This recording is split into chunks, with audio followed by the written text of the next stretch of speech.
കഴിഞ്ഞ വർഷം 6 ലക്ഷം പാസ്പോർട്ടുകൾ വിതരണം ചെയ്ത കോഴിക്കോട് റീജിയണൽ പാസ്പോർട്ട് ഓഫീസിനെ അഭിനന്ദിച്ച കേന്ദ്ര സഹമന്ത്രി ജോർജ് കുര്യൻ. വയനാട് ജില്ലയിൽ പുതിയതായി ആരംഭിച്ച പോസ്റ്റ് ഓഫീസ് പാസ്പോർട്ട് സേവാ കേന്ദ്രത്തിന്റെ ഉദ്ഘാടന ചടങ്ങിൽ സംസാരിക്കുകയായിരുന്നു അദ്ദേഹം.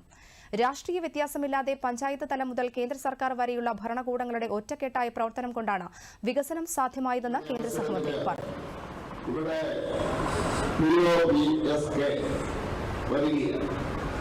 തീർച്ചയായിട്ടും ഈ നാടിന്റെ വികസനത്തിന് ആവശ്യം ഭാരതം മുഴുവൻ വികസിക്കേണ്ടിയിരിക്കുന്നു. അതുകൊണ്ട് വയനാട് ജില്ലയും വികസിക്കണം. പ്രധാനമന്ത്രിയുടെ മിഷനും 2047 ഭാരതം ഒരു വികസിത രാജ്യമാകണം എന്നാണ്. 1947 മുതൽ നമ്മുടെ മുഴുവൻ തലമുറയും അധ്വാനിച്ചതിന്റെ ഫലമായിട്ടാണ് നമ്മൾ ലോകത്തിലെ ഒരു 11ാം സ്ഥാനത്ത് എത്തിച്ചേർന്നത്.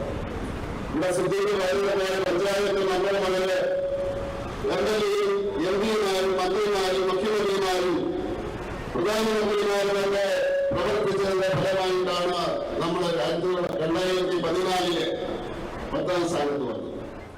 അവിടെ